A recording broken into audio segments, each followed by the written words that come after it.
As a child, like many of you, I was an explorer. My favorite times were like spending hours outside playing Foursquare or discovering new places in my backyard that I could hide and squeeze my body into. But my favorite place in the world to explore was the Riverside County Public Library. I was a homeschool kid, and so it was one of the very few times that I could actually get out of the house to learn. My mother would take us for the full day. We'd start off with storytelling in the morning, and then we would spend the afternoon rummaging through the stacks, waiting for a book to grab us. I remember my favorite books were the ones that came in those large Ziploc bags with the little cassette tape in them. You guys know what I'm talking about. You'd slide into your Walkman, and suddenly the world would open up, and you'd be in a brand new place. I think my mother finally figured out my love for these things, so after a few visits, she decided that she would give me a gift. She came home one day with a Ziploc bag, but this time it was mine. I opened it up and found in it a large hardbound book covered in kente cloth.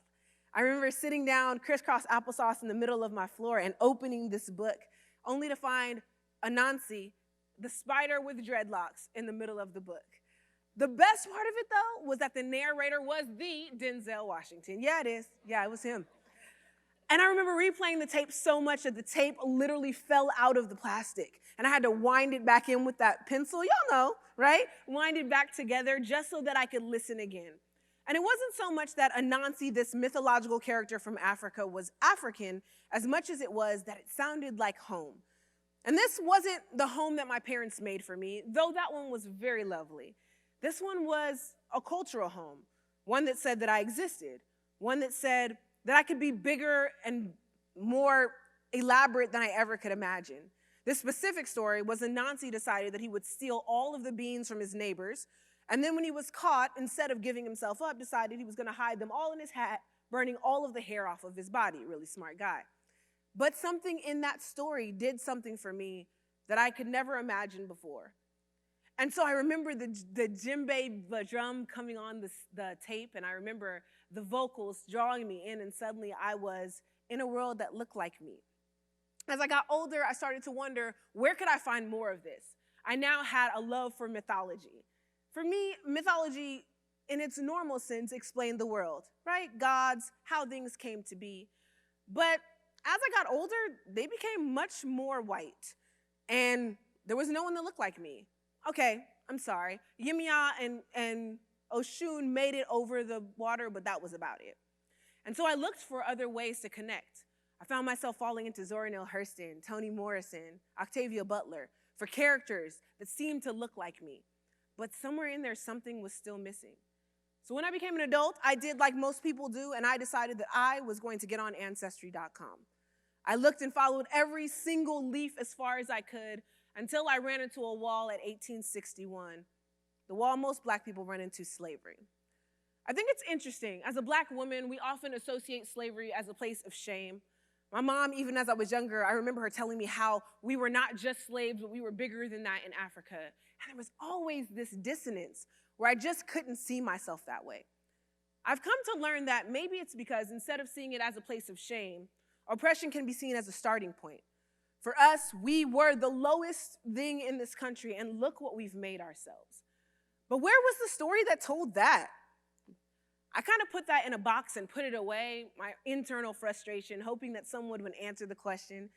And it wasn't until a young poet by the name of Jackson Neal, who was the Youth Poet Laureate for the city of Houston, contacted me, that the box started to rattle. He was putting together a project called Myth City. It was a podcast across the city of Houston that sought to gather stories of myths that people grew up with. It looked to show the diversity of Houston and the cultural relevancy. I loved the idea and I wanted to be a part of it, so I agreed. And as soon as I hung up the phone, I regretted that to my core. You know, this is the part of the story where I'm supposed to say, I did all this research and I found this story and I suddenly unleashed it to the world. But the reality was, I found myself moments before the podcast starting still twiddling my thumbs trying to figure out what I was going to say. And I wanted so bad to have a story that I could pass on to my daughter and to my son, but there was just not one there. So I started to think, I constantly hear black women are magic. Maybe that's a misphrasing. Maybe black women are mythological. For me, mythology is creating a history that you choose to believe, a privilege that most people of color don't have or have never had. And so for us, as we go forward, I thought, what would it be like if I gave the privilege to myself? If I started to create stories that worked in the past and in the future, that started to explain things that my grandmother and my mother said. Things like, what happens if the creek rises but the Lord doesn't say the same? What happens if the mother with the eyes in the back of her head actually explains where they came from, right? All of these colloquialisms that fell into my mother's mouth and into my grandmother's mouth, they had to start somewhere, right? Colonialism does this thing of erasing language and stories to try to suppress culture, but I had this great opportunity to build a new culture. So I decided on that podcast that I would start to talk about that. The podcast was a horrible, horrible experience. Not because of the host, but because I think I was still formulating what I wanted to believe, and that was kind of a tricky place to start. But when I went home, I started to think of this quote that still resonates with me.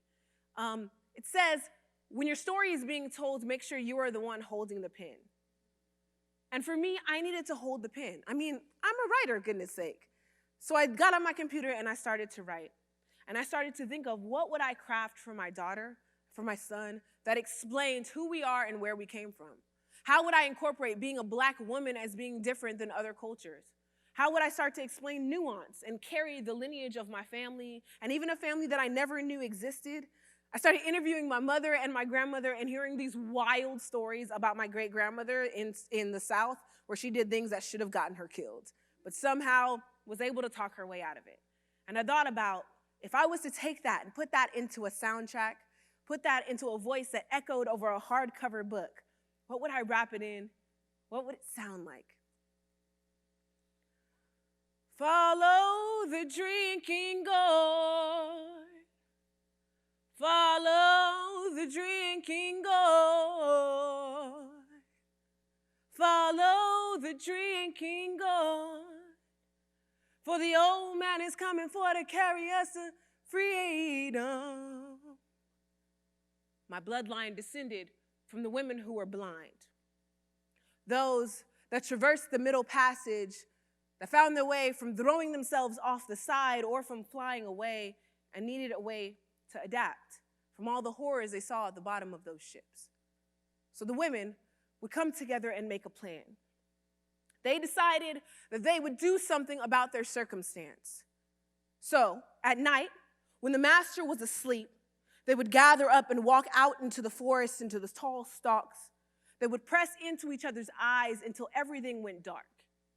It is easier to forget what you cannot see. It is harder to sell what is already damaged.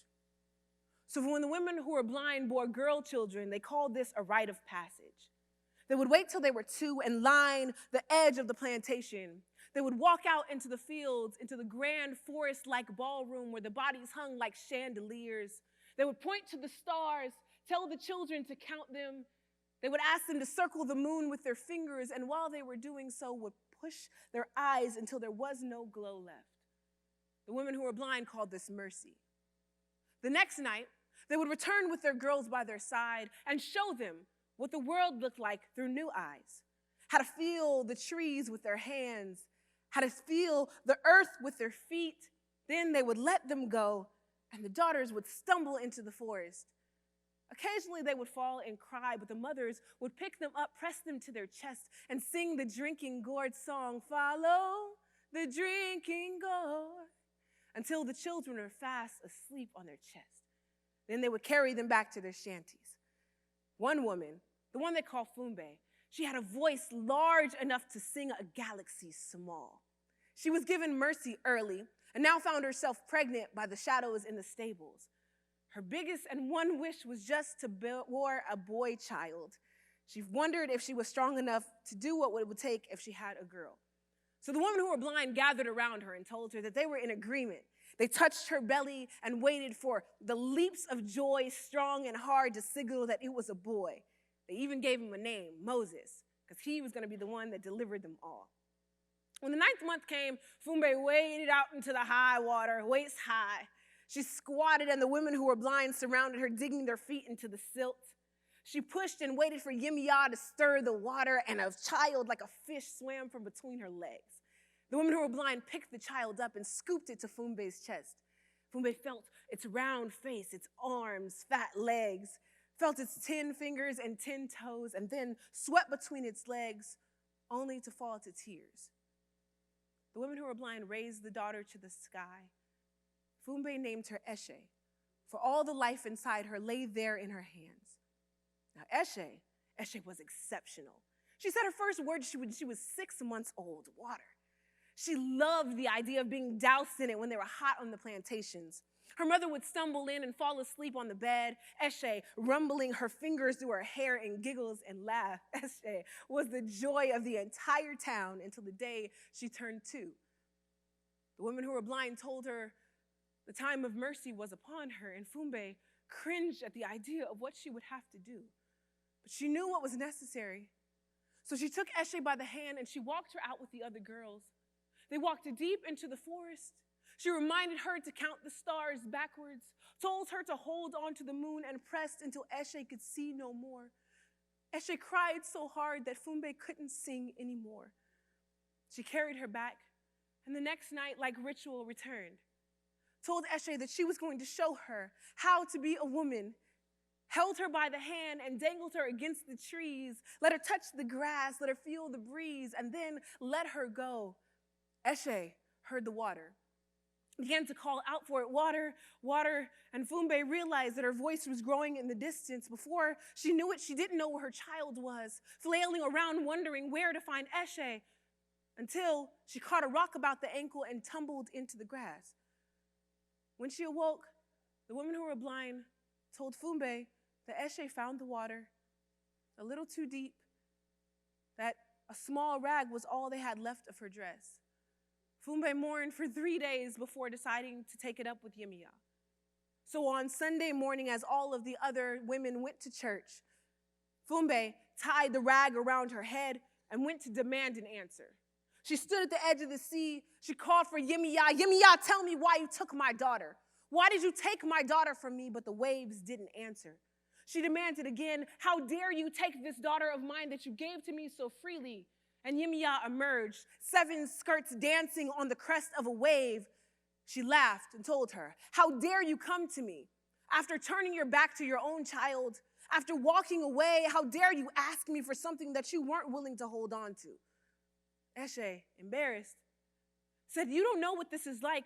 You don't know what we've had to see. But Yemiya reminded her, didn't I hold on to you when the ship cut through me? When the bodies hung beneath my feet, did I not give her to you whole? What have you done? Fumbe, more embarrassed, hung her head. She asked, why then increase my suffering? Yemiya calmed the sea, stepped to Fumbe and held her face and asked, Fumbe, what are you willing to do to have your daughter back? Fumbe, knowing that Eshe was her everything, said anything. Yemiya commanded an eel from the ocean, an electric one in her hand, asked again, Fumbe, what are you willing to do for your daughter? This time, Fumbe, knowing more clearly that death was most likely imminent, says anything with confidence. It is then that Yemiya says there is a single condition but doesn't explain. She casts the electric eel to tangle itself in figure 8s around Fumbe's neck, searing pain down the back of her chest until she falls flat on the ground. This time, though, when she awakes, Yemiya is gone, and something is different. Though she still tastes the silt in her mouth, the dust on her face, she can see a wave bring Eshe and crash her against the shore. She reaches and feels her eyes, only to feel they are still bound over. It is then she realizes that when she touches her neck, there are 2 large, bulging eyes that will not close, grafted into the back of her neck. Eshe comes to her, and when she examines her, she finds that Eshe has these same 2 eyes, and Yemiya's condition is clear. This time, she's not allowed to turn her back. She can no longer run into the darkness. She and all of the people in her village must see the brilliance of violence, the horrifying joy. They must not turn their back again, or their children will lay at the bottom of the sea forever. And is this not like a woman, to see all that is in front of you, to bear the brunt of it, the burden of carrying the responsibility, and still be able to do so without flinching?